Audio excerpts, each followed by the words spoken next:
Super 6 హామీని super hit చేశామని చెప్పేందుకు వచ్చాం. మీ ఆశీర్వాదం, మీ భాగస్వామ్యం కోసం ఇక్కడికి వచ్చామని నేను మీకు తెలియజేస్తున్నా.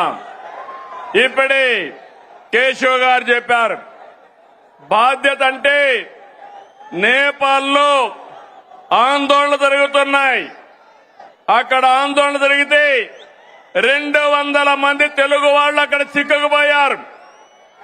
ఆ సమయంలో ఎవరైతే హెచ్ఆర్ మినిస్టర్ ఉన్నాడో లోకేష్ గారిని రియల్ టైం గవర్నెన్స్ లో ఉండి మానిటర్ చేయమని ఆదేశాలు ఇచ్చాను.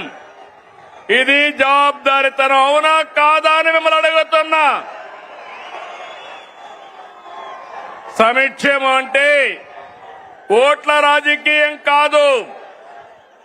సంక్షేమం అంటే తాత్కాలిక అవసరాల్ని తీర్చడం కూడా కాదు.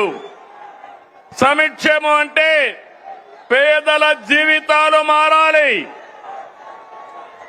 పథకాలు అంటే పేదల జీవన ప్రమాణాలు పెరగాలి.